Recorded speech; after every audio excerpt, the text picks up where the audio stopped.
పాకిస్తాన్కి చైనా గట్టి షాకే ఇచ్చింది. వాస్తవంగా మన పొద్దున ఒకటి చెప్పుకున్నాం.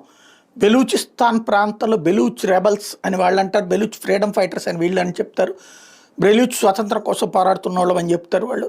ఓవరాల్గా బెలూచ్ ప్రాంతంలో వెళ్తున్నటువంటి మిలిటరీ కాన్వాయ్ మీద ఒక్కసారిగా విరుచుకుపడి 8 మంది ప్రాణాలు కోల్పోవటం, అంటే 8 మందిని ఖతం చేశారు సైన్యాన్ని, దాదాపు 25-30 మంది ఆ గాయపడ్డటువంటి సంఘటనలు చోటు చేసుకుని అంబుష్ చేశారు వాళ్ళు అన్నట్టు.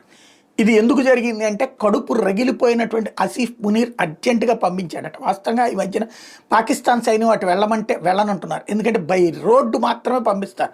బై ఫ్లైట్ పంపిస్తే కనుక అక్కడ విమానాశ్రయం ఏమీ లేదు కాబట్టి హెలికాప్టర్ల ద్వారా దించాలి. అంటే అది బెలూచ్ రెబల్స్ చేతిలో ఫెయిల్యూర్ కింద అవుతుంది. ప్లస్ బెలూచ్ రెబల్స్ హెలికాప్టర్లను పేల్చేసినా పేల్చేస్తారు కాబట్టి బై రోడ్డే జాగ్రత్తలు తీసుకుంటూ పంపిస్తున్నారు. కానీ బై రోడ్డు వచ్చిన ప్రతిసారి ప్రాణాలు తీయడంతో పాటుగా అక్కడ ఉన్నటువంటి బెలూచ్ వాళ్ళు